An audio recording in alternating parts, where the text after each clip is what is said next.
आज की ये महत्वपूर्ण स्टोरी जो हम आपको बताने जा रहे हैं मोस्ट इम्पोर्टेंट है कक्षा 12वीं के लिए। कक्षा 12वीं के प्रोज में एक चैप्टर है लॉस्ट स्प्रिंग। इसको आप खोया हुआ बसंत भी कह सकते हैं। ये चैप्टर इतना महत्वपूर्ण है कि शायद है कोई वर्ष ऐसा होता हो जिस वर्ष इससे कोई प्रश्न न पूछे जाते हों। लेकिन चैप्टर तो सब कोई पढ़ देता है, लेकिन सबसे पहले हमें चैप्टर से पहले उसके नरेटर के बारे में भी जानना जरूरी है कि आखिर वो क्या थे, उनकी सोच क्या थी। कई बार मैंने बच्चों को देखा है कि बच्चे एक बात बोलते हैं, चैप्टर बहुत बोरिंग है। हो सकता है आपको लगा हो कि वो बहुत ही बोरिंग है, लेकिन क्या आपने थीम को समझने का प्रयास किया कि आखिर जो लेखक आपके लिए इतना कुछ दे के जा रहा है उसके पीछे उसकी मनोभावना क्या है, उसने किस स्थिति को देखते हुए या फिर किस परिस्थितियों को उसने इस चैप्टर में उतारने का प्रयास किया है। तो इसकी जो लेखिका है वो है अनीस जंग। इनका जन्म 1964 में हुआ था राउरकेला में, और उन्होंने अपना बचपन और किशोरावस्था हैदराबाद में बिताई। अच्छी बात है, ये हमारे भारत की ही लेखिका हैं, तो ये हमारे लिए और भी गर्व की बात है कि इस अध्याय में बहुत सारी चीज़ें ऐसी मिलेंगी जो अपने भारत से ही संबंधित होगी। उन्होंने अपनी शिक्षा दीक्षा हैदराबाद और संयुक्त राज्य अमेरिका में प्राप्त की, मतलब भारत में भी पढ़ी और विदेश में भी पढ़ी। उनके माता पिता दोनों लेखक थे। अनीस जंग जो लेखिका थी, उन्होंने भारत में एक लेखक के रूप में अपना करियर शुरू किया था, मतलब ये एक लेखिका ही थी शुरुआत से ही। वह भारत और विदेशों में प्रमुख समाचार पत्रों के लिए संपादक भी रहीं और स्तंभकार के रूप में भी रहीं। मतलब जो आपके समाचार पत्र हैं उनके कुछ विशेष भाग के रूप में इन्होंने अपना जीवन व्यतीत किया, और उन्होंने बहुत सारी किताबें लिखी हैं। और जो ये अपने लॉस्ट स्प्रिंग जो आप अध्याय देख रहे हैं, यह अध्याय एक छोटा सा भाग है किसका, स्टोरीज ऑफ स्टोलन चाइल्डहुड। मतलब स्टोरीज बने कहानी, ऑफ स्टोलन बने खोए हुए, चाइल्डहुड बने बचपन। बचपन में खोए हुए जो दिन है, जो समय है, उसका एक छोटा सा पार्ट आपको दिखाने जा रहे हैं लॉस्ट स्प्रिंग के माध्यम से। यहाँ पर उन्होंने जो बात की है वो गरीबी, मतलब भीषण गरीबी और परंपराओं का विश्लेषण किया है। ये किस प्रकार हमारे भारत में जो गरीब तबके के लोग होते हैं उन्होंने किस प्रकार अपना जीवन यापन किया है, या फिर उनके बच्चे जो जीते हैं वो किस प्रकार जीते हैं, कितने अभाव में उनका जीवन गुजरता है। उनके लिए क्या बसंत, क्या होली, क्या दशहरा, क्या तीज त्यौहार, कुछ भी नहीं। उनका हर दिन ऐसा होता है कि हर दिन जब वो मेहनत करेंगे, जब वो मजदूरी करेंगे तब वो खाना पाएंगे, अन्यथा इनको ये भी मिलने वाला नहीं है। जो इन बच्चों के शोषण और जीवन की ओर दे जाती है। मतलब ये जो कहानी है वो कहीं ना कहीं उन गरीब बच्चों के लिए, उन गरीब बच्चों के बारे में बताई गई है जो वास्तव में बहुत बुरे जीवन जी रहे हैं। चलिए मैं कुछ चित्र दिखाता हूँ आपको। इस चित्र से समझिएगा कि क्या इन चित्रों को देख के लगता है कि क्या इन बच्चों का ये जो उम्र है, ये जो समय है, ये इन बच्चों के काम करने की उम्र है। आप पहले, दूसरे, तीसरे, चौथे बहुत सारे चित्रों में आप देख सकते हैं कि इतनी कम उम्र में इन बच्चों को क्या करना चाहिए। आप एक बार कमेंट बॉक्स में ज़रूर बताएं इधर, ये अगर आपको भी लगता है कि वास्तव में इन बच्चों का जीवन एक बुरी दिशा में जा रहा है, तो आप बताएं कि ये बच्चे क्या कर सकते हैं। वही चीज़ इस चैप्टर में आप लोग पढ़ने वाले हैं। इतनी कम उम्र में ये बच्चे कूड़ा करकट, जैसे हम लोग सोना ढूंढते हैं, अगर हमें मालूम हो जाए कि हमारे घर में सोना दबा हुआ है तो हम लोग हो सकता है पूरा घर खोद कर फेंक देंगे उस सोने को निकालने के लिए। तो वही स्थिति इन बच्चों की भी होती है। ये बच्चे भी एक प्लास्टिक की बोतल के कारण, या फिर 1 रुपये के कारण, या फिर हो सकता है कि एक कांच की शीशे के कारण, या फिर हो सकता है कि प्लास्टिक या लोहे के कारण, यह पूरे कबाड़ की खोजबीन करते हैं, और इसके बाद में छोटी छोटी चीज़ों को एकत्र करके उन्हें बेचते हैं, और इसके बाद में इनका परिवार का पालन पोषण होता है। ये अपने परिवार का खर्च चलाते हैं और कहीं ना कहीं अपना भी खर्च चलाते हैं। ये सब काम करने के पीछे इनकी कोई मजबूरी भी हो सकती है। कुछ बच्चे मजबूरी के रहते रहते इसको एक प्रोफेशन बना लेते हैं और वो जीवन पर्यंत इसी काम पे लगे रहते हैं और अपना जीवन व्यतीत कर लेते हैं। इसके बाद में कई बार हम आप लोगों में से कई लोग ऐसे होते हैं जो इन बच्चों से मिलते हैं और इनको झूठा आश्वासन देते हैं, इनको उम्मीदों में बांधते हैं, और इसके बाद में ये बच्चे भी हमसे उन उम्मीदों को गले लगा बैठते हैं, और बाद में जब हम उम्मीदें नहीं पूरी कर पाते तो फिर हम लोग शर्मिंदा होते हैं। तो इस तरह ये बच्चे समझ जाते हैं कि हमारे जीवन में कुछ भी नया परिवर्तन होने वाला नहीं है और वो इन्हीं परिस्थितियों का अपना जीवन मान लेते हैं। तो ये महत्वपूर्ण स्टोरी आप लोग देखेंगे, तो बस आप इसके आगे देखते रहिए, वीडियो को स्किप मत करिएगा। आनंद इतना आएगा कि आप स्टोरी को चाहे कर भी छोड़ नहीं पाएंगे। लेकिन हमारा भी आपसे एक प्रॉमिस है कि हमारी गारंटी है कि पूरी स्टोरी आपको समझ में आएगी, लेकिन आप इस स्टोरी को स्किप ना करें। अब हम चलते हैं चैप्टर की ओर। चलिए देखते हैं अध्याय को। अध्याय में जो मैंने नरेटर के बारे में था, जो लेखिका थी, उसके बारे में मैंने आपको बताया। इसमें यहाँ से आपके अध्याय की स्टार्टिंग हो जाती है। Something I find A rupees in a garbage. सबसे पहले थोड़ा सा कहानी बता दूं। यहाँ पे एक लड़का है जिसका नाम साहिब है। वह कूड़ा बीनने का काम करता है और जहाँ वह कूड़ा बीनने जाता है, यहाँ पर कहीं ना कहीं जो बात है लेखिका कर रही हैं कि जो एक लड़का है वो मेरे आसपास कूड़ा बीनने आता है, और वहाँ से लेखिका का कुछ संवाद होता है, बातचीत होती है उसके साथ में। धीरे धीरे उस बच्चों से या फिर उस बच्चे से कुछ मित्रता हो जाती है, बातचीत का सिलसिला बढ़ जाता है और उसके बारे में चीज़ें पूछने जांचने का काम चालू हो जाता है। और इस तरह बहुत ही इंटरेस्टिंग स्टोरी है, आनंद आएगा आपको, पूरा देखिएगा। शुरुआत करते हैं। Some time I finds a rupees in the garbage. Some time माने कभी कभी, आई फाइंड माने मैं पा जाता हूँ, ए रुपीज माने एक रुपया, इन द गार्बेज माने कचड़े में। मतलब वो लड़का बोलता है, जो साहिब है, वो बताता है कभी कभी मुझे कचड़े में एक रुपये मिल जाता है। Why do you do this, why do you do this, तुम ऐसा क्यों करते हो। मतलब ये लेखिका कह रही हैं उस लड़के से कि why do you do this, तुम ऐसा क्यों कहते हो। आई आस्क साहिब, मैंने साहिब से पूछा, whom आई एनकाउंटर, जिसका मेरे से सामना होता है, एवरी मॉर्निंग माने प्रत्येक सुबह, स्क्राउचिंग माने होता है खोजते हुए, for gold in the garbage. मतलब I encounter every morning scrounging for the gold in the garbage. मतलब जिसका उस गार्बेज में, कचड़े में खोजते हुए मेरा सामना होता है। क्या खोजते हुए, गोल्ड माने सोना। Dumps of my neighbourhood, neighbourhood माने होता है पड़ोस, जो कि मेरे पड़ोस में एक, फिर से समझिएगा इसका। आई आस्क साहिब, मैं साहिब से पूछती हूँ, whom आई इनकाउंटर, जब मेरा सामना होता है, एवरी मॉर्निंग माने प्रत्येक सुबह, स्क्राउचिंग माने खोजते हुए, फॉर गोल्ड माने सोने को, in the garbage dumps o my neighbourhood, मतलब जो मेरे पास में जो कूड़े का ढेर है, वहाँ से वह व्यक्ति, मतलब वह लड़का जो वहाँ पर सोना खंगालने का, ढूंढने का प्रयास कर रहा है, उससे मैं पूछती हूँ। क्या पूछती हूँ,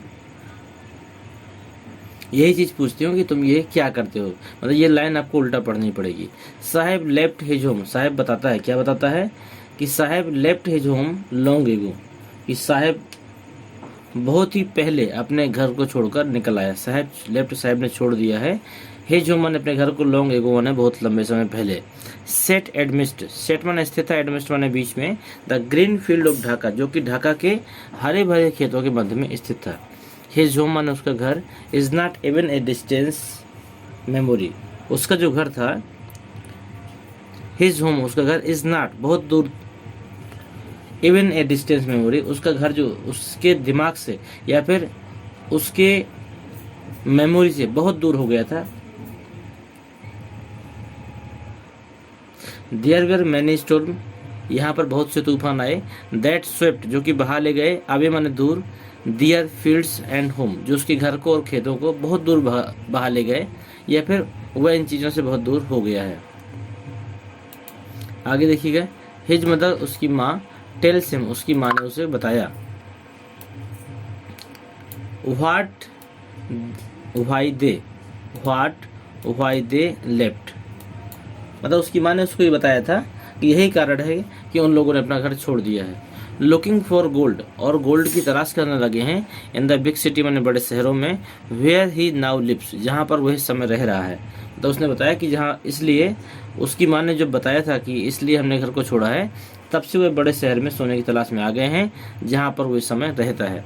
उम्मीद है मुझे यहाँ से लेकर यहाँ तक आपको समझ में आ गया होगा। यहाँ से लेकर और यहाँ तक का अर्थ आपका हो चुका है। इसके बाद देख लेते हैं। I have nothing else to do. I have nothing, मेरे पास कुछ नहीं है, एल्स टू डू मतलब कह सकता है मेरे पास कुछ भी नहीं, एल्स टू डू जो मैं करूं, तो आप यहाँ पर कह सकते हैं मेरे पास कोई भी ऐसा काम नहीं जो मैं करूं।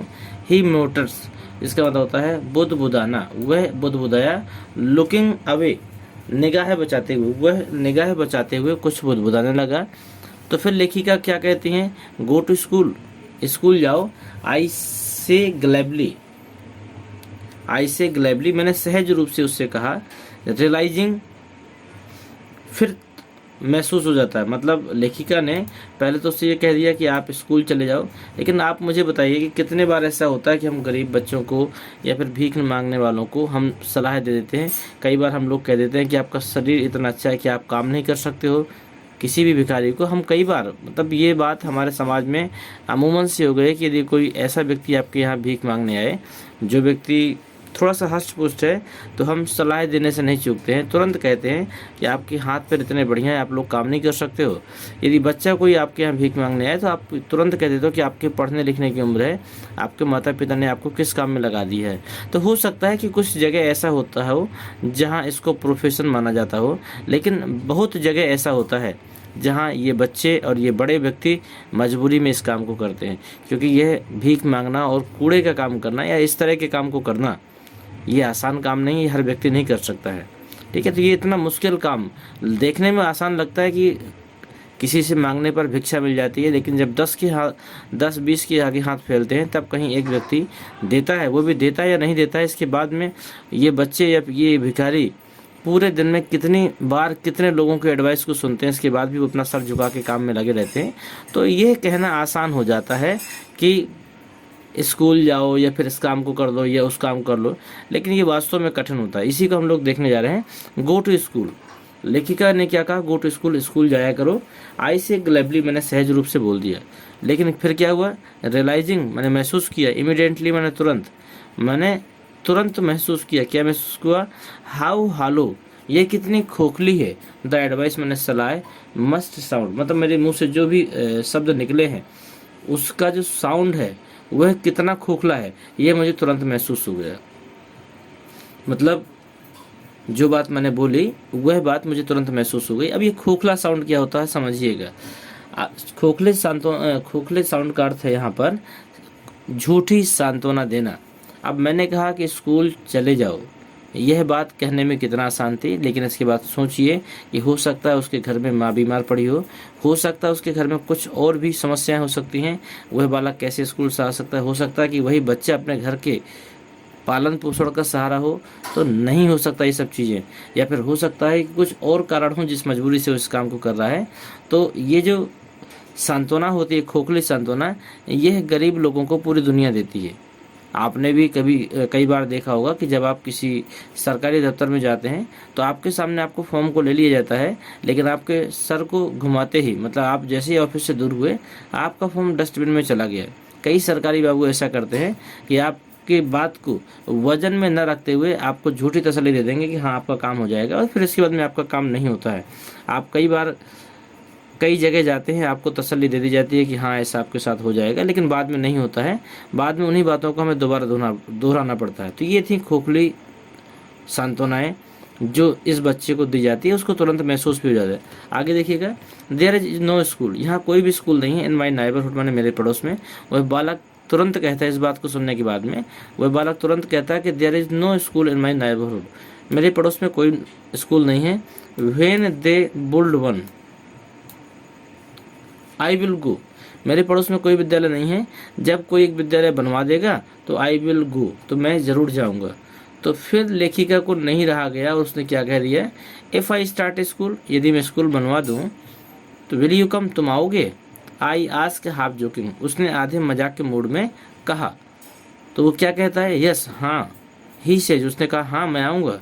स्माइली ब्रॉडली, वह हृदय से हंसने लगा, मतलब वह अंतरात्मा से बहुत खुश हुआ और उसने क्या कहा, हाँ मैं आऊँगा। ए फ्यू डेज लेटर, कुछ दिनों के बाद, आई सी, मैं देखती हूँ, हेमा ने उसको, रनिंग अप टू मी, कि वह दौड़ते हुए मेरे पास आ रहा है। इज योर स्कूल रेडी, और मेरे से क्या पूछता है कि आपका स्कूल तैयार हो गया है। वो पूछता है ए फ्यू डेज लेटर, कुछ दिनों बाद, आई सी मैं देखती हूँ हिमा ने उसको, रनिंग अप टू मी कि दौड़ते हुए मेरे तरफ आ रहा है, इज़ योर स्कूल रेडी, क्या आपका स्कूल तैयार हो गया है, it takes longer to build a school, तो मैंने फिर से क्या बहाना बनाया, इट टेक्स लॉन्गर कि इसमें लंबा समय लग जाता है, टू बिल्ड ए स्कूल, एक स्कूल को बनाने में बहुत लंबा समय लग जाता है, आई से मैंने उससे कहा,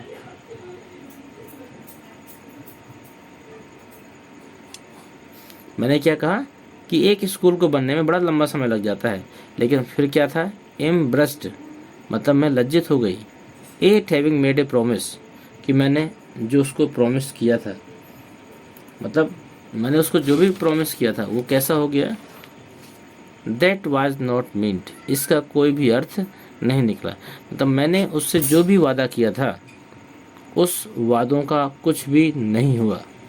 लेकिन आगे देखिएगा, बट माई लेकिन प्रोमिस लाइक माइन अबाउंड, लेकिन मेरे तरह के जो प्रॉमिस दिए जा रहे हैं ना, इन एवरी कॉर्नर वो हर कोने में मिलते हैं, ऑफ इज ब्लैक वर्ड उनके अंधेरे संसार में या अंधेरी दुनिया में उनको हर कोने में मिलते हैं।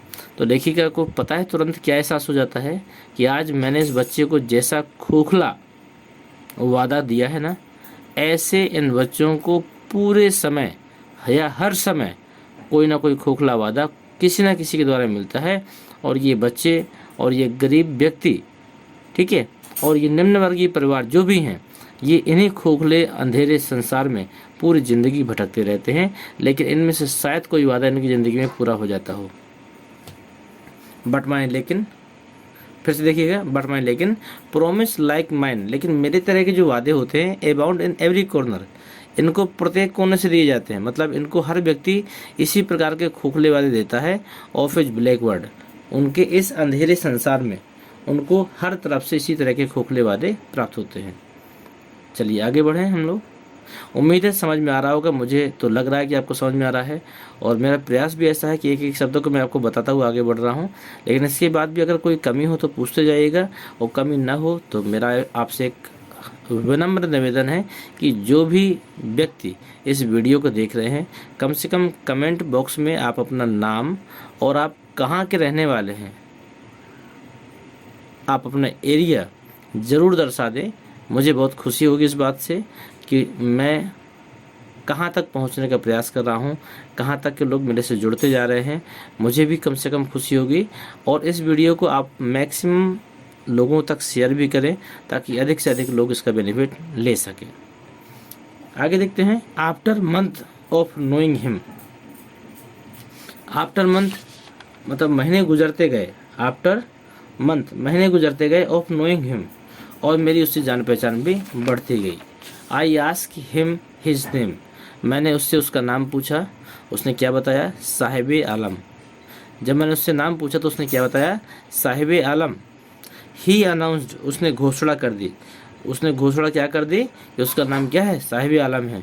ही डज नॉट नो, वह नहीं जानता था, व्हाट इज मीन्स, इसका मतलब क्या होता है। He does not know what is means, वह नहीं जानता था कि इसका मतलब क्या होता है। इफ़ ही न्यू, यदि वो जान जाता, इट्स मीनिंग, इसका अर्थ, मतलब यदि वह जो बच्चा था जिसने अपना नाम साहिब आलम बताया तो उसको अपने नाम का अर्थ नहीं पता था, और यदि उसे अपने नाम का अर्थ मालूम हो जाता, मेरे नाम का अर्थ क्या है, लॉर्ड ऑफ द यूनिवर्स, पूरे ब्रह्मांड का स्वामी, या जिसे आप भगवान कह सकते हैं, आप अल्लाह कह सकते हैं, आप किसी भी नाम से जान सकते हैं, बस एक चीज़ समझिएगा, लॉर्ड ऑफ द यूनिवर्स, पूरे ब्रह्मांड का जो स्वामी है, अगर उसे मालूम हो जाए मेरे नाम का अर्थ है पूरे ब्रह्मांड का स्वामी, तो he would have a hard time, कि यह उसके लिए सबसे बुरा समय होगा, बिलीविंग इट, कि वह इस पर विश्वास कर पाए। मतलब यदि उसको समझ में आ जाए, यदि आपको भी समझ में आ जाए कि आप एक ऐसे व्यक्ति हो, आपका नाम है कि आप पूरे जगत के स्वामी हो, तो कहीं ना कहीं कुछ समय के लिए आपको ये तो अहंकार आ जाएगा, और या तो फिर आप विश्वास नहीं कर पाओगे कि पता चले आप इतना निम्न वर्गीय काम कर रहे हैं अपने आप में, कि जैसे इस बच्चे के साथ था कि यह बच्चा कूड़ा करकट बीनने का काम करता था, और इसको कोई कह दे कि तुम ब्रह्मांड के स्वामी हो, तो इसे अपने आप पे बहुत तरस आएगा, और ये एक लंबे समय तक इन बातों पर विश्वास भी नहीं कर पाएगा कि मेरे नाम का मतलब ये है और मैं कर क्या रहा हूँ। तो इसलिए अच्छा है कि इसको नहीं मालूम है। आगे देखिएगा, अनवेयर ऑफ व्हाट, तो अनवेयर का मतलब होता है अनजान, of what his name represent, unaware what is name present, कि उसका जो नाम है क्या चीज़ को प्रदर्शित करता है। तो ही क्या है, ही रोम, तो वह भटकता रहता द स्ट्रीट्स में, गलियों में, विद हिज फ्रेंड्स, मतलब वह अपने नाम से अनजान है, इसलिए वह अपने दोस्तों के साथ में गलियों में, रोम माने होता है भटकना, स्ट्रीट माने होता है गलियों में, हिज फ्रेंड्स माने होता है अपने मित्रों के साथ में, तो वह अपने मित्रों के साथ गलियों में भटकता रहता है। इन आर्मी, एक आर्मी की तरह, एक सेना की तरह, ओ बेयर फुटेड बॉय, एक नंगे पैर के, मतलब नंगे पैर के जो लड़के हैं उनकी जो टोली है उसके साथ वो गलियों में घूमता रहता है। हु एपियर, जो कि प्रस्तुत होते हैं, लाइक द मॉर्निंग बर्ड्स, जो कि बच्चे जो हैं, जो बच्चों की टोली है जो कि प्रस्तुत हो जाती है लाइक द मॉर्निंग बर्ड्स, सुबह की चिड़ियों की तरह, एंड डिसएपियर, और गायब हो जाते हैं एट नून माने दोपहर के समय। ये बच्चे दोपहर, सुबह के समय चिड़ियों की तरह हाजिर हो जाते हैं और दोपहर में ये गायब हो जाते हैं। ओवर द मंथ्स, महीने गुजरते गए, I have come to recognise each of them, recognise माने होता है पहचाना, ईच ऑफ देम माने होता है उन सभी को, मतलब महीने गुजरते गए और मैंने कहीं ना कहीं उनमें से सभी को पहचान लिया था। यहाँ तक आपका हो गया है, उम्मीद है समझ में आ गया होगा। यदि नहीं समझ में आ गया है तो मैं एक बार दोबारा बता दूं आपको। After months of knowing him, महीने गुजरते गए और after months of knowing him, और मैंने उनको जान लिया था। I ask him his name, मैंने उनसे उसका नाम पूछा तो उसने क्या बताया, साहिब आलम। ही अनाउंस, उसने घोषणा कर दी कि उसका नाम साहिब आलम है। ही डज नॉट नो, वह नहीं जानता था। व्हाट इज मीन्स, किसका मतलब क्या होता है। If he knew it means, यदि वो अपने नाम की मीनिंग जान जाता कि उसके नाम का मतलब लॉर्ड ऑफ यूनिवर्स, ये ब्रह्मांड का स्वामी होता है, तो he would have a hard time believing it, तो उसे इस पर विश्वास करने का मतलब सबसे बुरा समय होता। अनअवेयर, अनअवेयर माने अनजान था। Of what is name represent, कि उसके अपने नाम से जो था वही व्यक्ति अनजान था। तो ही रूम्स में भटकता था, द स्ट्रीट में, गलियों में, with his friends an army of bare footed boys, तो उसने एक बेयर फुटेड नंगे पैर वाले लड़कों की टोली के साथ में वह गलियों में भटकता रहता था। Who appear like the morning birds, वह सुबह के चिड़ियों की तरह वहाँ पर प्रस्तुत होते थे या आ जाते थे, एंड डिसअपियर एट नून, और दोपहर में गायब भी हो जाते थे। ओवर द मंथ्स, महीने गुजरते गए, I have come to recognise each of them, और मैंने उनमें से लगभग सभी को पहचान लिया था। आगे देखिएगा, what are not you wearing chappal. अब फिर से उसने पूछ बैठी, आई आस्क वन, मैंने एक से पूछा कि why are not you wearing chappal, की तुमने चप्पल क्यों नहीं पहन रखी है। तो वो क्या कहता है, my mother did not bring them, मेरी माता, डिड नॉट माने नहीं, ब्रिंग देम माने उनको उतारती है, मेरी माता जी उनको नहीं उतारती हैं, डाउन फ्रॉम द सेफ, मेरी माता जी उन चप्पलों को सेफ से नहीं उतारते हैं। ही आंसर सिंपली, उसने साधारण रूप से कह दिया कि मेरी माता जी उन चप्पलों को सेफ से नहीं उतार। सेफ का मतलब आप लोग तार समझते हो, अलमारी समझते हो, आप जो भी समझते हो कि जो अलमारी टाइप में कटी होती हैं, सभी के घर में होती हैं। मैं क्या कहूँ सेफ को हिंदी में, आप लोग समझ लीजिएगा कि सेफ पे वो चप्पलें रखी हैं और वो कहता है मेरी माता जी नीचे नहीं उतारती हैं। उसने सहज रूप से उत्तर दिया, even if did not he will through of ads another, लेकिन तभी क्या हुआ, एड्स अनदर, दूसरा व्यक्ति क्या बोलने लगा, इवन इफ शी डिड, यदि वह इसे दे देगी तो he will throw them off, तो ये इसको फेंक देगा। और दूसरा व्यक्ति तुरंत बीच में बोल पड़ता है कि यदि ये चप्पल इसको मिल जाएगी तो ये क्या करेगा, उसको फेंक देगा।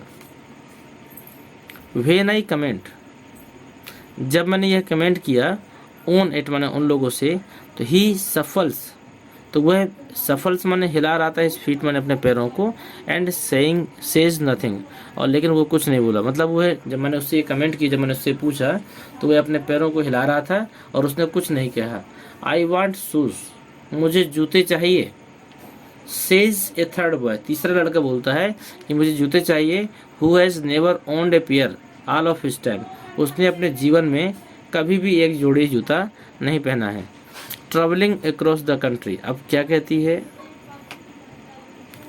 आपकी लेखिका क्या कहती हैं, ट्रैवलिंग मैंने यात्रा की है अक्रॉस द कंट्री, पूरे देश की। आई हैव सीन चिल्ड्रन, मैंने बच्चों को देखा है वॉकिंग बेयर फुटेड, नंगे पैर टहलते हुए देखा है। इन सिटीज़, मैंने शहरों में। ऑन विलेज रूट्स, और गांव की सड़कों में भी मैंने बच्चों को बिना किसी चप्पलों के मैंने देखा है। It is not lack of money, ये सब ऐसा नहीं कि धन के बिना नहीं है।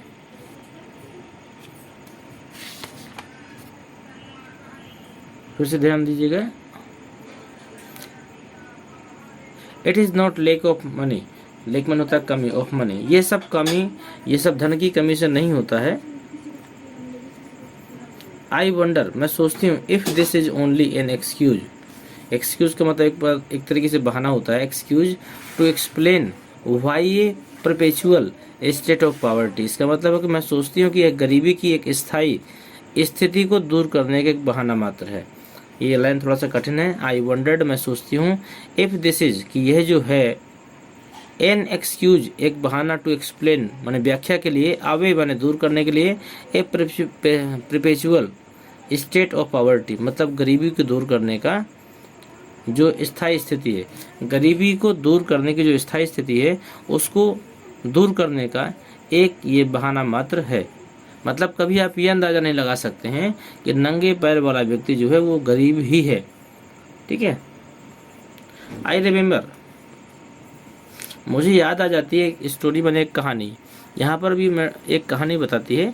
I remember a story a man, मुझे एक व्यक्ति की कहानी याद आ जाती है। फ्रॉम उद्दीपी, ये किसी गांव का नाम है। वंस टोल्ड मी, जिसके बारे में मुझे किसी ने बताया था। एज ए यंग बॉय, वहाँ पर एक नवयुवक लड़का, he would go to school, school जाता था।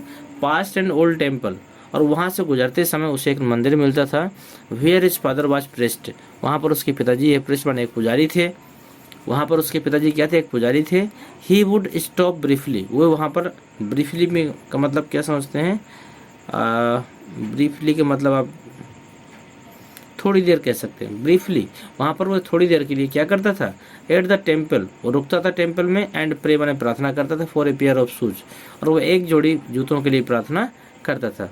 30 years लेटर, 30 साल के बाद, आई विजिटेड हिज टाउन, मैं उसके टाउन गया, कस्बे गया, एंड द टेम्पल, और टेम्पल गया, द मंदिर गया, which was now ड्रॉन्ड in the air of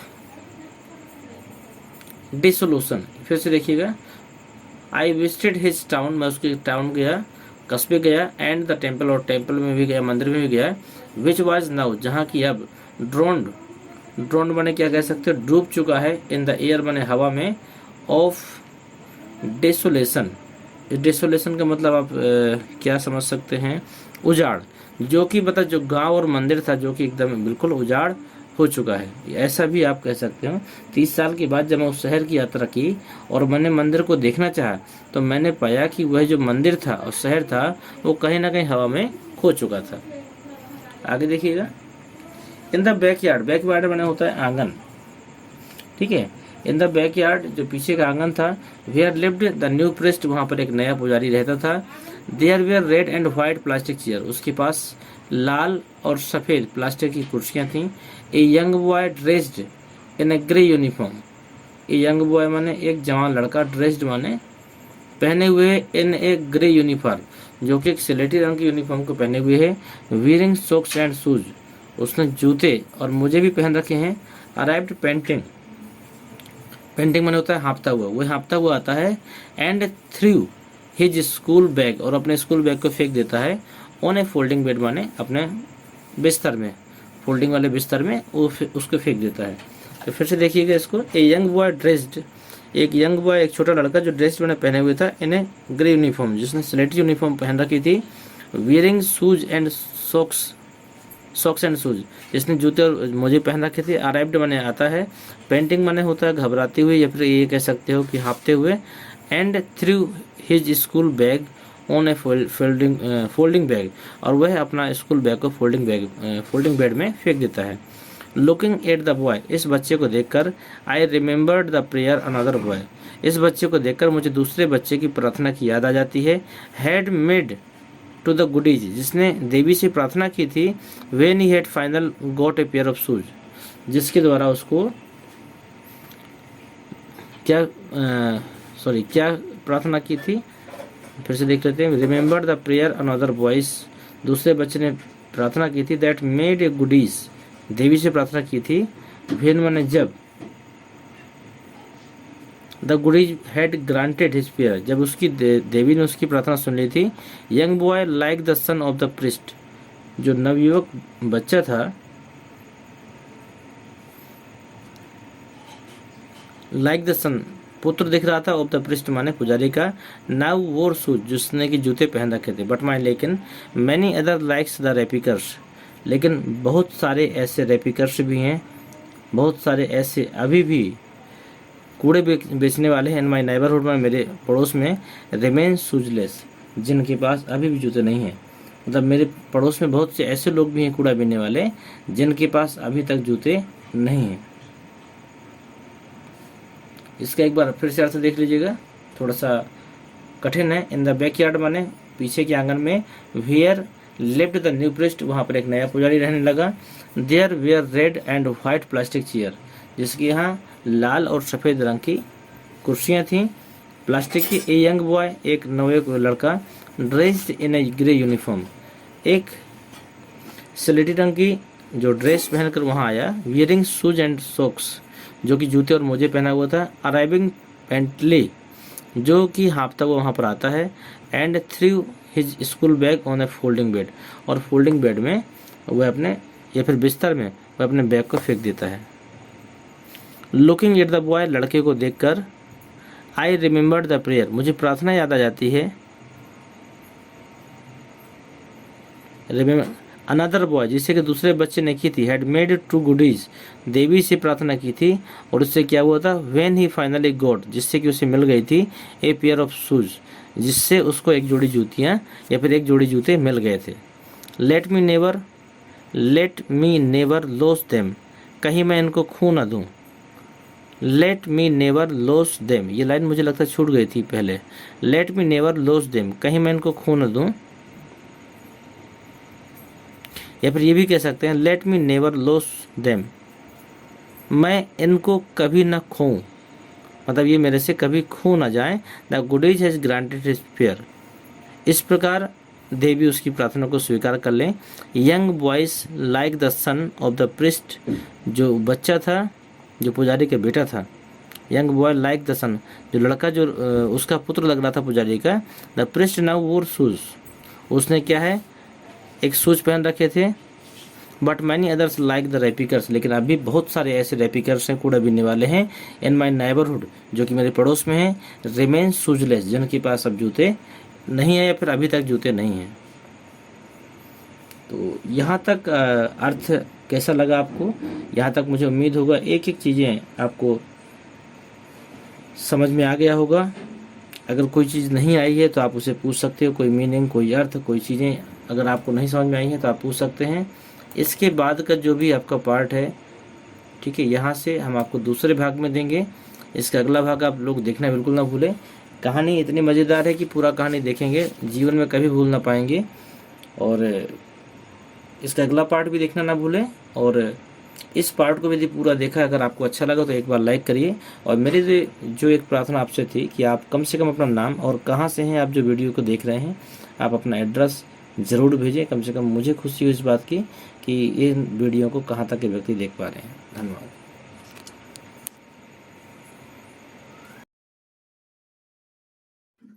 lost spring के पहले पार्ट को आप लोग देख चुके हैं। सेकेंड पार्ट में हम लोग जो देखने जा रहे हैं, हालांकि स्टोरी वही है, लेकिन इसको हमने 2 पार्ट में डिवाइड किया है ताकि समझने में आपको आसानी रहे।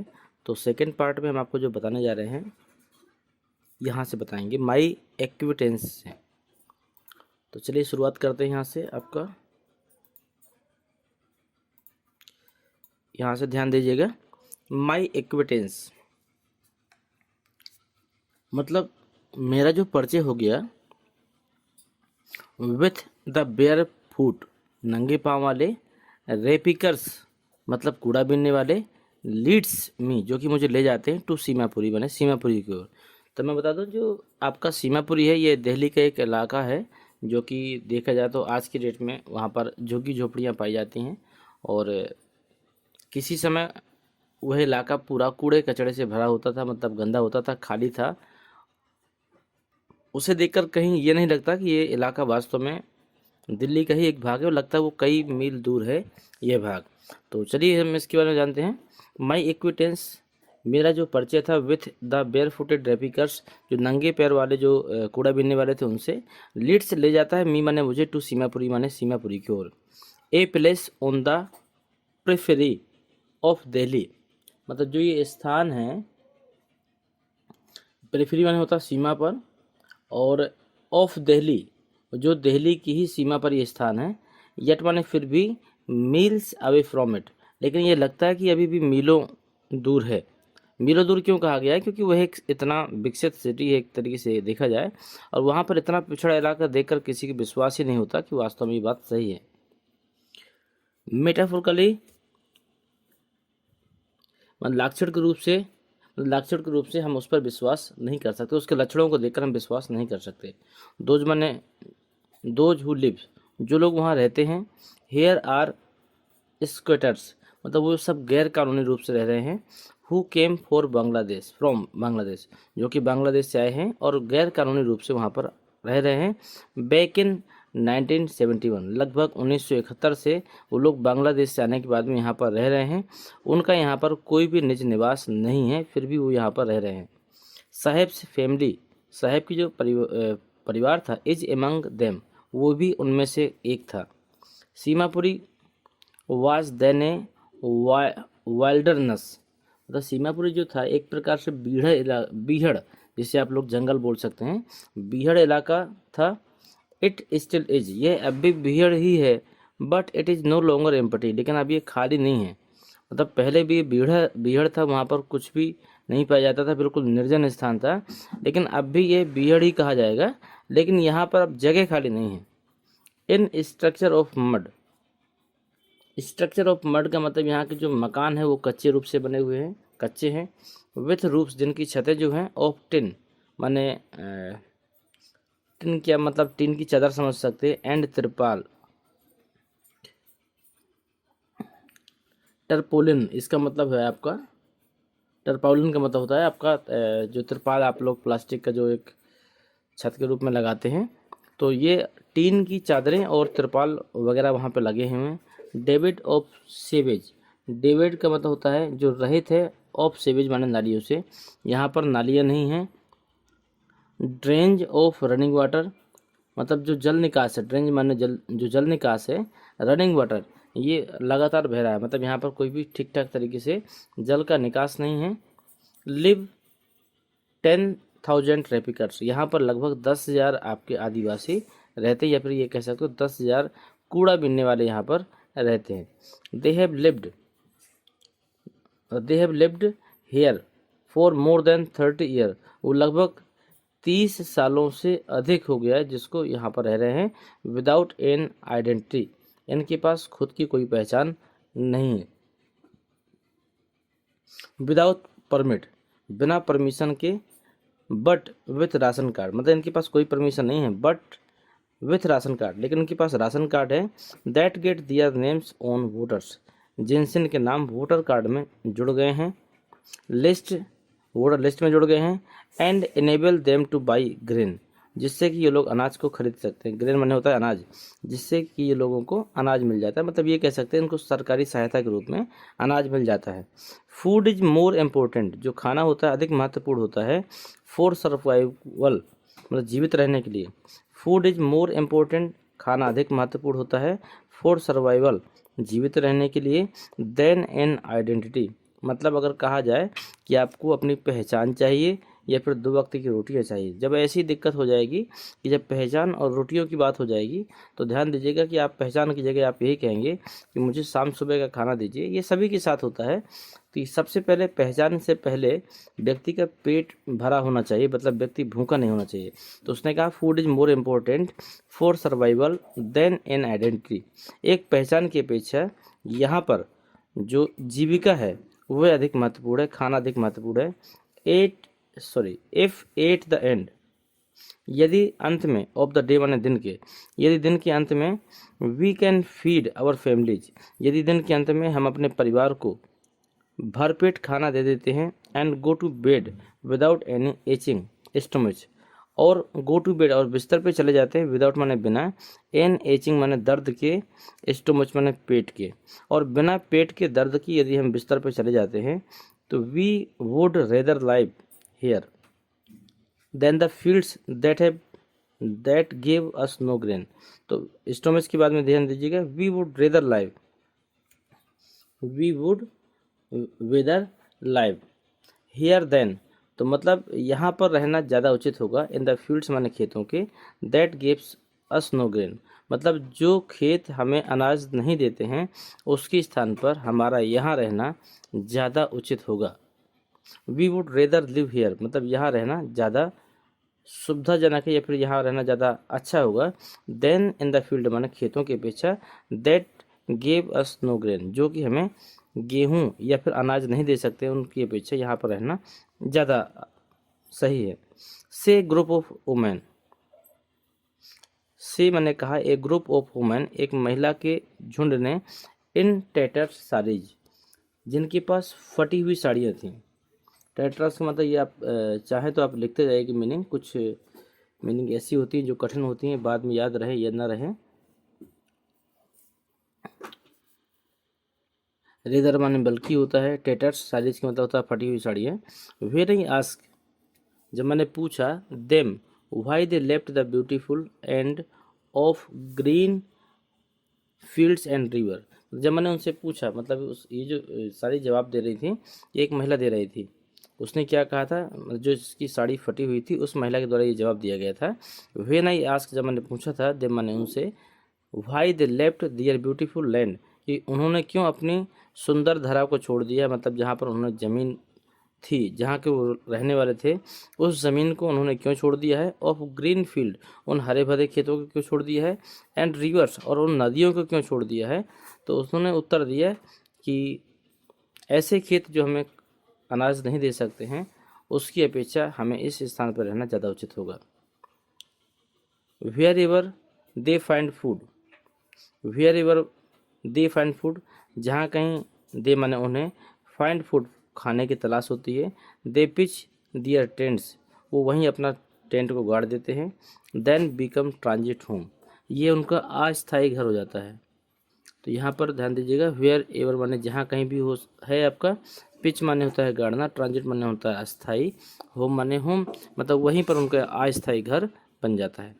Children goes up in them, children goes up in them, becoming parents in survival,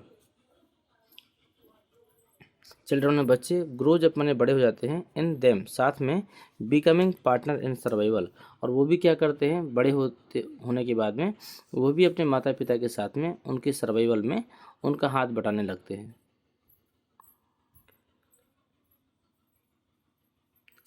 ठीक है, इसका फिर से आप ध्यान दीजिएगा,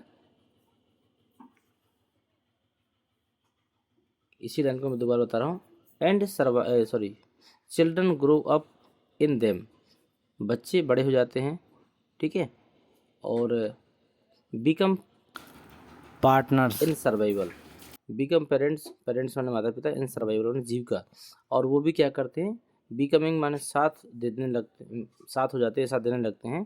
पार्टनर्स माने साथी बन जाते हैं इन सर्वाइवल, और उस जीविका में वो भी अपने माता पिता के पार्टनर्स हो जाते हैं। पेरेंट्स में पढ़ रहा था, ये गलत शब्द पढ़ रहे थे हम, ये पेरेंट्स नहीं,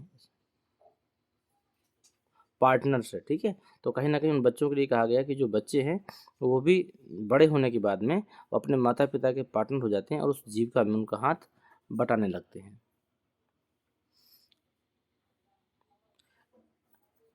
एंड सर्वाइवल इन सीमापुरी, सीमापुरी में सर्वाइवल मतलब सीमापुरी में यदि आपको गुजारा करना है तो मीन्स रैग पिकिंग, तो इसका मतलब आपको कूड़ा बीनना पड़ेगा, ठीक है। अगर सीमापुरी में आपको गुजारा करना है तो वहाँ पर आपको क्या करना पड़ेगा, कहीं ना कहीं कूड़ा बीनने का मतलब आपको यहाँ से निकल जाता है। तो मीनिंग लिख लीजिएगा, रैग पिकिंग माने होता है कूड़ा बीनना, मीन्स माने होता है अर्थ, सर्वाइवल माने होता है जीविका कमाना। यदि आप जीविका कमाना चाहते हैं सीमापुरी में रह के तो वहाँ पर आपका जो मुख्य व्यवसाय हो जाता है वो हो जाता है रैग पिकिंग, मतलब कूड़ा बीनने का काम। थ्रो द ईयर, ये वर्षों से ये परंपरा चली आई है, या फिर ये कह सकते हो ये वर्षों से या वर्षों की अवधि से ये चल रहा है। It has acquired the proportion of fine art. इसका अर्थ आप ये कह सकते हैं कि जो इनका कूड़े बीनने का जो ये काम था, ये वर्षों के माध्यम से इनमें एक अच्छी कला का अनुपात ले चुका है। कला का अनुपात का मतलब मैं आपको बता दूं कि जैसे मेरी जिस काम में रुचि है मुझे उसी में आनंद आने लगता है, जैसे आपकी जिस काम में रुचि होगी तो आपको उसी काम में आनंद आने लगता है। इस प्रकार ये बच्चे जो कूड़ा लगातार बीन रहे थे, इनको कूड़ा बीनने के काम में लगातार आनंद आ रहा था, इसलिए उस कूड़े बीनने के काम ने इनके बच्चों में एक प्रकार से अनुपात बना लिया था। तो अब उनको इसी काम में आनंद आता था और वह इसी काम को बेहतर ढंग से करना चाहते थे और इसलिए वो इस काम को कर भी रहे थे। Garbage to them is gold. जो कूड़ा होता है टू देम माने उनके लिए, इज़ गोल्ड माने सोने की तरह होता है। It is their daily bread, ये इनकी डेली की रोटी होता है। ए रूफ माने एक छत, ओवर दियर हेड्स, और यही इनके सर के ऊपर की छत होती है। इवन माने जब भी, if it is a leaking roof, मतलब यदि इनके सर के ऊपर की छत लीक भी कर रही है तो भी इनके लिए वही छत सबसे अच्छी होती है। बट माने लेकिन, for a child it is even more, for but माने लेकिन, फॉर ए चाइल्ड, लेकिन बच्चों के लिए इट इज़ इवन मोर, यही बहुत कुछ होती है। मतलब कूड़ा बीनने में उन्हें इतना आनंद आता है कि इसी से उनका भरण पोषण भी होता है।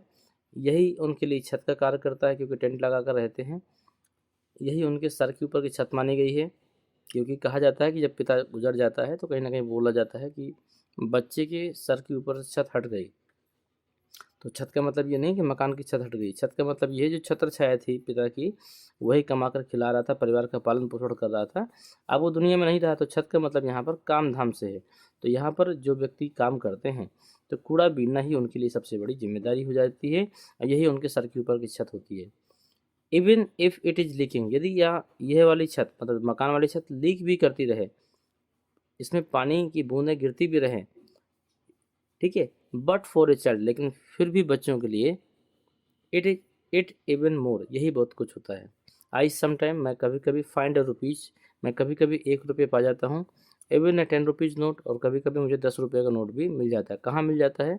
कूड़ा मिल जाता है। कभी कभी मुझे 1 रुपये और कभी कभी मुझे 10 रुपये भी मिल जाता है। साहब से, साहब ने बताया। हिज आइज लाइटिंग अप, उसकी आंखें चमकने लगती हैं या फिर उसकी आंखों में चमक आ जाती है जब वो ऐसा आ जाता है। When you can find A silver coin in a heap of garbage. चलिए मैं उसकी बात अलग कर दूँ। उस बच्चे की तो आपने एक प्रकार से छवि बना ली कि कूड़ा बीनने वाला बच्चा है, इसलिए उसको पैसे मिल गए या फिर पैसे ना मिले तो वो कूड़े बीनने का काम करता है। लेकिन आप कल्पना करिए, जितने भी लोग वीडियो को देख रहे हैं और मैं स्वयं अपने आप में बात करता हूँ, यदि हमें कहीं रास्ते चलते या फिर कहीं ऐसी जगह एक चांदी का सिक्का और ये सोने का सिक्का पड़ा मिल जाए तो हम आप में से क्या बताइए कोई छोड़ने वाला है क्या? भाई मैं तो उठा लूँगा, ठीक है। मतलब आदमी कितना भी कहे लेकिन मन नहीं मान सकता है, चाहे मैं हूँ या आप हों या फिर कोई भी हो, ठीक है, कोई भी हो। यदि आपकी नज़रों के सामने अगर आपको सोने का सिक्का पड़ा हुआ मिल जाता है तो भाई वो उठा लेगा। वो भले ही उस सिक्के को बाद में दान कर दे या फिर बाद में हो सकता है बच्चों में बांट दे या फिर किसी गरीब को दे दे, लेकिन आप उठा लोगे। और यही मैं करूँगा। भले ही अगर हमारा मन गवाही नहीं देता है तो हम उसको किसी अच्छे कामों में लगा सकते हैं, भले ही हम उसको अपने पास ना रखें लेकिन वहाँ से उठा लेंगे। तो एक यही चीज़ होती है कि ये एक तरीके से उत्सुकता होती है। तो इसमें क्या बोला गया है, ध्यान दीजिएगा कि जब भी मैं 1 रुपये या 10 रुपये पा जाता हूँ तो साहिब से साविश क्या कहता है, हिज आइज लाइटिंग अप, तो उसकी आंखें चमकने लगती हैं। When you can find A silver coin, और जब उसको एक सिक्का मिल जाता है ना heap of garbage. When you can, अब इसमें आपके लिए बोला गया, यदि आप can find A silver coin, यदि आपको एक सिल्वर का सिक्का मिल जाए ना हीप ऑफ गार्बेज, कूड़े के ढेर में, तो यू डोंट स्टॉप स्क्राउचिंग, तो आप कभी नहीं बंद करेंगे स्क्राउचिंग मैंने खोजना। तो मतलब आप खोजना चालू कर देंगे या फिर आप लगातार खोजते रहेंगे, आप खोजना बंद नहीं करेंगे। फॉर देयर इज होप, वहाँ पर एकमात्र आशा होगी, और फाइंडिंग मोर, कि मुझे कुछ और मिल जाए। मतलब यहाँ पर अगर हमें एक सोने का सिक्का मिल जाए, चांदी का सिक्का मिल जाए, तो हम उस कूड़े के ढेर को और भी ज़्यादा खोल सकते हैं, और भी ज़्यादा उसमें स्क्राउचिंग मैंने खोज सकते हैं। किस उम्मीद में कि शायद इसमें और भी कुछ मिल जाए, और भी ज़्यादा सिक्के हों। इट सीम्स, यह प्रतीत होता है या फिर ऐसा प्रतीत होता है, दैट फॉर चिल्ड्रन, यही बच्चों के साथ भी होता है। Garbage has a meaning different. Garbage का मतलब कूड़े का एक अलग अलग अर्थ हो सकता है from what is means to their parents. ठीक है, उनके पिता माता पिता के लिए इसका अर्थ एक अलग होता है। फॉर द चिल्ड्रन मतलब माता पिता क्यों करते हैं, माता पिता सर्वाइवल मतलब जीविका के लिए ये काम करते हैं, लेकिन जो बच्चे होते हैं उनको आनंद आता है। फॉर द चिल्ड्रन, लेकिन जो बच्चे होते हैं it is raped in wonder. It is जो रैप्ड माने एक तरीके से होता है ढका हुआ, ठीक है, और वंडर माने होता है आश्चर्य। तो जो बच्चे होते हैं वो कहीं ना कहीं किस लिए करते हैं कि एक उन्हें खोजकर्ता के रूप में माना गया है कि वो हमेशा खोजते रहते हैं। रैप्ड माने लिपटा हुआ होता है, इन वंडर माने आश्चर्य, for the Elder it means of survival. बच्चों के लिए एक प्रकार से ये खोजना एक आश्चर्य होता है। आश्चर्य क्यों होता है मैं आपको बता दूं। हो सकता है आज बालक सुबह कूड़ा बीनने गया हो और उसको उस कूड़े में एक बेहतर खिलौना मिल जाए, तो उस खिलौने की तलाश में वो कुछ और भी खोजेगा।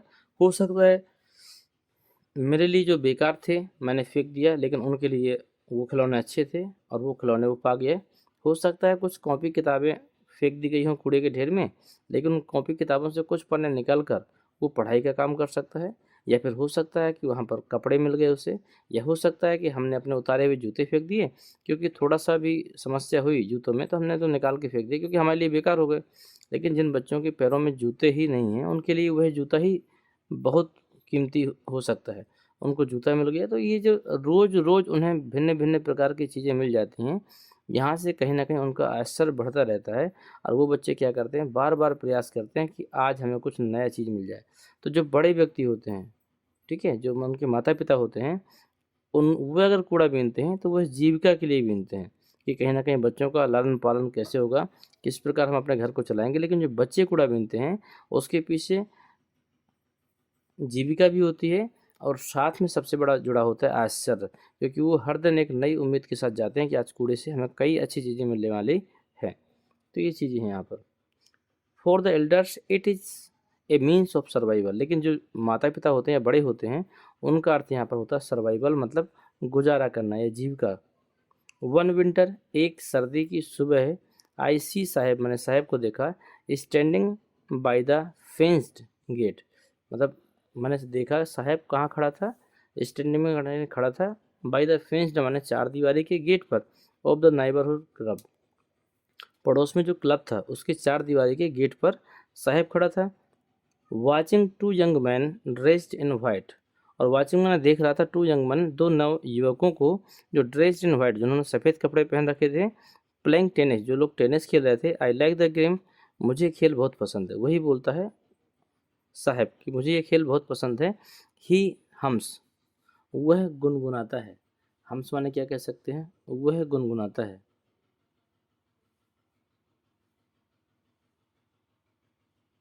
इसके बाद में content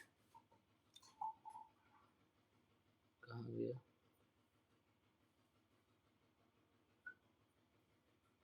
content of watching it standing, और उस कंटेंट को मतलब उस जो मैच हो रहा था उनका टेनिस मैन उसको खड़े होकर संतुष्टिपूर्वक भाव के साथ देखता है। बिहाइंड द फिंज माने दीवार के पीछे से वो उस टेनिस मैच को खड़े होकर देखता है। आई गो इनसाइड, आई गो इनसाइड मैं अंदर चला जाता हूँ। When no one is around जब यहाँ पर कोई नहीं होता है तो मैं अंदर चला जाता हूँ। ही एडमिट उसने स्वीकार किया। द गेट कीपर जो गेट वाला है, lets me use to swing जो गेट वाला है वह मुझे झूलने के लिए देता है, मतलब वो झूलने की परमिशन दे देता है। Saheb too is wearing tennis shoes, Saheb too is wearing Saheb ने भी वेयरिंग मैंने पहन रखे थे tennis shoes. That look strange लेकिन वो अजीब दिख रहे थे, साहेब ने भी टेनिस शूज पहन रखे थे लेकिन वो कैसे थे, वो अजनबी थे। क्यों अजनबी थे उसको भी देख लेते हैं। ओवर हिज डिसकलर्ड शर्ट क्योंकि भिन्न प्रकार के डिसकलर्ड का मतलब जिसका कलर उड़ गया हो या फिर ख़राब हो गया हो कलर, तो उस शर्ट का कलर ख़राब था। एंड शॉर्ट्स और उसने कहीं ना कहीं हाफ पैंट जिसको शॉर्ट्स बोलते हैं, जिसको हिंदी में नेकर भी बोलते हैं, जिसको बरमूडा भी बोलते हैं, तो मतलब इस तरह का कुछ पहना हुआ था जिसमें एक शर्ट थी और एक बरमूडा था उसके पास, और जिसमें से शर्ट का कलर उड़ चुका था और उसने जूते भी पहन रखे थे। सम वन गेव देम समवन किसी ने गिव देम जो कि उसको दे दिए थे, टू मी माने मुझे, जिसे किसी ने मुझे दे दिया था, मतलब जो जूते थे उसे किसी ने मुझे दे दिया था। एंड सेज और उसने कहा in the manner of an explanation, और यह चीज़ उसने क्या की, मोर एक्सप्लेनेशन का मतलब होता है आप मोर माने अधिक और एक्सप्लेनेशन माने होता है वर्णन, ठीक है। तो उसने वर्णन करते हुए कहा कि किसी ने मुझे दिया है, वह एक स्पष्टीकरण के तरीके से इस बात को आपको दर्शाना चाहता है, ठीक है। आगे देख लीजिए, द फैक्ट माने सत्य, that they are discoloured shoes, मतलब डिसकलर्ड होना चाहिए, गलत लिखा हुआ लगता है, डिसकलर्ड होना चाहिए,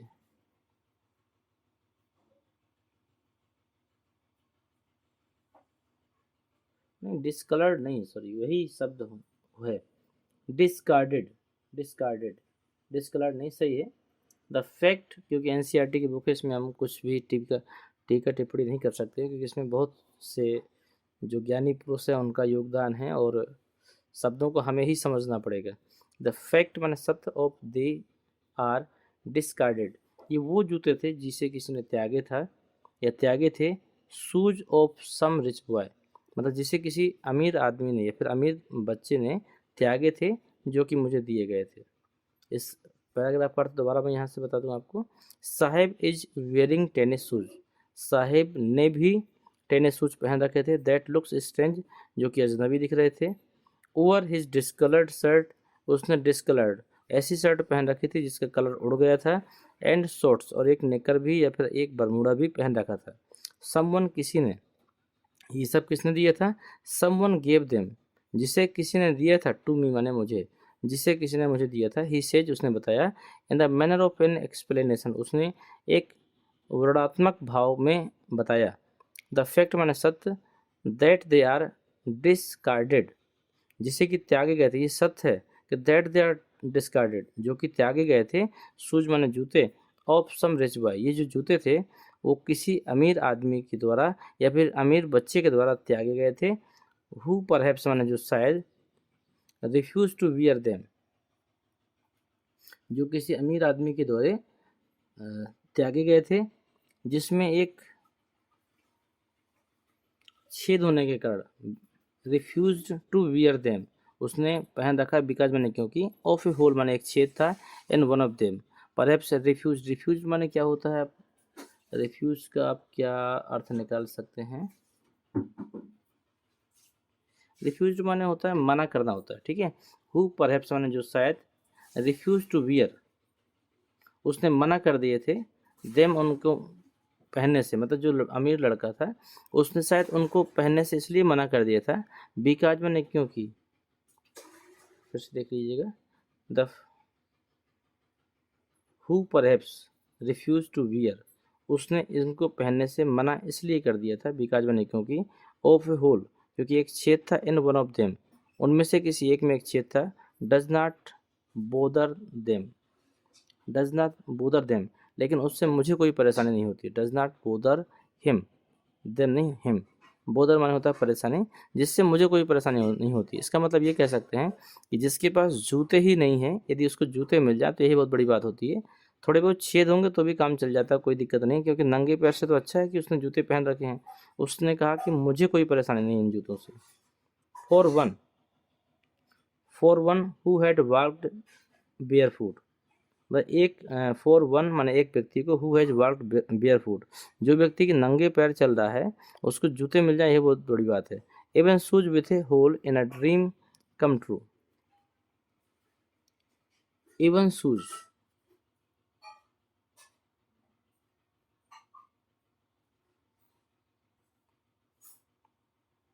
even shoes with a hole is a dream come true, इसका अर्थ आप निकाल सकते हैं कि ड्रीम का मतलब सपना, कम ट्रू माने सच हो रहा है। तो आप ये कह सकते हैं कि जो नंगे पैर वाला व्यक्ति है उसको यदि छेद वाले जूते भी मिल जाते हैं ना तो वह ऐसा लगता है जैसे उसके सपनों में कुछ जान पड़ रही है या फिर वह उसका सपना सच होने जा रहा है। ठीक है, यदि हम भी कोई बहुत बड़ी उम्मीद करें, उनमें से कुछ उम्मीदें अगर पूरी हो जाती है ना तो हमको भी कभी कभी ऐसा लगता है कि हाँ हमारे सपने लगातार पूरे हो रहे हैं या फिर पूरे होने जा रहे हैं, ऐसा हम लोग सोच लेते हैं। तो ऐसा वो भी सोच रहा है कि जिसके पैरों में जूते ही नहीं थे उसको छेद वाले जूते भी मिल जाए ना, तो उसको ऐसा महसूस होता है कि उसके सपने पूरे हो रहे हैं। आगे देखिएगा, बट माई लेकिन the game he is watching so intently is out of his reach. Out of his reach का मतलब होता है पहुंच से बाहर। फिर से देखिएगा इसको, बट द गेम, लेकिन जो ये खेल था, ठीक है, लेकिन जो ये खेल था वो इतने गौर से देख रहा था। इंटेंटली माने होता है नज़दीकी से, तो वह उस खेल को इतना नज़दीकी से देख रहा था, लेकिन वह जानता था कि वह उसकी पहुंच से बाहर है। फिर से देख लीजिए, बट द गेम, लेकिन ये खेल, ही इज वॉचिंग, जिसे वो देख रहा था, सो इंटेंटली माने इतना नज़दीकी से, is out of his reach, लेकिन ये खेल कैसा था, उसकी पहुंच से बाहर था। दिस मॉर्निंग, इस सुबह, Saheb is on his way to the milk booth. इस सुबह जो साहब था वो क्या करने लगा, इस सुबह साहब एक मिल्क बूथ पे काम करने लगा था, या फिर ये कह सकते हो साहब इज ऑन हिज वे, साहब रास्ते में था, to the milk booth. Milk booth का मतलब जहाँ पर दूध वगैरह मिलता है, उस जगह को आप लोग मिल्क बूथ कह सकते हैं। तो इसके मतलब क्या निकला कि आज सुबह साहब दूध लेने जा रहा था, और क्या था, इन हिज हैंड, और उसके हाथ में, इज ए स्टील कनस्टर, और उसके हाथ में एक स्टील का कनस्टर था। I now work in a tea stall down the road. मैं अब वर्क माने काम करने लगा हूँ, इन अ टी स्टॉल माने एक चाय की दुकान पर, डाउन द रोड माने रोड के उस पार। ठीक है, इसका मतलब आप कह सकते हैं मैं अब सड़क के नीचे या सड़क के उस पार चाय की दुकान में काम करने लगा हूँ। ही सेज माने उसने कहा, pointing in the distance. Pointing in the distance का मतलब वो दूरी का इशारा कर रहा है। पॉइंटिंग का मतलब जिस जगह पर वो काम करता है तो वहाँ, और इन द डिस्टेंस माने दूरी से, तो उस जगह के लिए दूरी से इशारा करता है। और क्या कहता है, आई एम पेड, मुझे मिल जाते हैं 800 rupees and all my meals, मुझे 800 रुपये मिलते हैं और मुझे पूरा खाना मिलता है। मतलब मैं जितने बार भी दिन में खाना खाना चाहूँ मुझे पूरा खाना दिया जाता है। Does he like the job, does he like the job, क्या आपको लगता है कि जॉब उसको पसंद होगी। आई आस्क हिज फेस, मैंने पूछा, हिज फेस माने उसके चेहरे को देखा, मैंने उससे पूछा क्या इसको ये नौकरी पसंद है, और मैंने क्या किया, उसके चेहरे की ओर देखा। तो आगे क्या लिखा है, ध्यान दीजिएगा, हैज लोस्ट, जो खो गया था, द केयर फ्री लुक, जो कि अब चिंता मुक्त होना गायब हो गया था, मतलब उसके अब चेहरे पे कोई चिंता ऐसी नहीं थी। The steel canister seems heavier, लेकिन जो स्टील का कनस्टर था, सीम्स माने प्रतीत होता था, हैवियर माने भारी, देन द प्लास्टिक बैग, मतलब उस प्लास्टिक बैग जिसमें कचड़े डाल के आता था उसकी अपेक्षा उसका जो स्टील का कनस्टर था वो भारी था। He would carry too lightly over the shoulder, canister को जिस कनस्टर को वह अपने कंधे पर उठाकर काम करता था, वह कनस्टर उसके प्लास्टिक की थैले की तुलना में अधिक भारी था। लेकिन आगे क्या हुआ, the bag was this,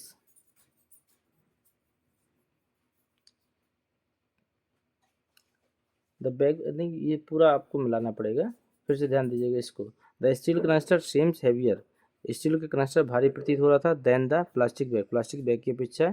he would carry so lightly, जिसको वो आराम से लेता था, ओवर हिज शोल्डर, अपने कंधों में जिसे वो आराम से टांग लेता था, उसकी अपेक्षा अब ये भारी है। The canister belong to the man who owns the tea shop, the canister जो कनस्टर का था, कनस्टर को जो संबंध था, मतलब कनस्टर जिसका था, टू द मैन उस व्यक्ति का था, who owns the tea shop, जिसकी खुद की चाय की दुकान थी। Saheb is no longer his own master, Saheb जो था नो लॉन्गर, अब अधिक समय तक नहीं रह गया था, हिज ओन मास्टर, अपने आपका मालिक, तो इसे आप कह सकते हो साहिब अब अपने मर्जी का मालिक नहीं रह गया था। तो यहाँ तक ये अध्याय था, मुझे उम्मीद है आपको समझ में आया होगा, एक एक चीज़ों को बताया गया है। फिर भी अगर कोई लाइन नहीं समझ में आई है तो आप उसे पूछ सकते हैं, और या फिर आप इस वीडियो को दोबारा देखेंगे तो चीज़ें आपकी क्लियर हो जाएंगी। अब इसका दूसरा पार्ट शुरू होगा जिसमें एक मुकेश की कहानी को आप लोग देखेंगे, तो इसके आप अगले पार्ट को देखेंगे, क्योंकि अगले पार्ट में ये कहानी आपको समझ में आएगी। यहाँ तक अभी जो थी वह कहीं ना कहीं रेपिकर्स की कहानी थी, अब चूड़ी बनाने वालों की कहानी है। तो यहाँ पर एक स्टोरी को आप लोग और देखेंगे, तो अगली कहानी को देखना बिल्कुल ना भूलें, वो कहानी भी इससे भी ज़्यादा इंटरेस्टिंग है, आपको मज़ा आने वाला है। तो आप उस कहानी को ज़रूर देखिएगा। इसी के साथ हम वीडियो समाप्त करते हैं, लेकिन आपसे एक वादा किया था कि हमारा प्रयास रहेगा कि हम आपको पूरी तरह समझाएंगे और समझ में आया होगा, मुझे उम्मीद है। लेकिन आपको भी एक काम करना है कि आप कहाँ से हैं, कौन हैं जो इस वीडियो को देख रहे हैं। कम से कम अपना नाम, अपना एरिया आप लिखकर ज़रूर भेजिए, ताकि हमें लगे कि हमारा इस जो ऑनलाइन क्लासों का जो कार्यक्रम है वो कहाँ तक पहुँच रहा है, कहाँ तक के बच्चे इसको देख रहे हैं। मुझे खुशी होगी। अगर कुछ समस्याएं हों या फिर आपको लगा हो कुछ और बेहतर किया जा सकता है, तो आप कमेंट बॉक्स में जाकर सुझाव भी दे सकते हैं।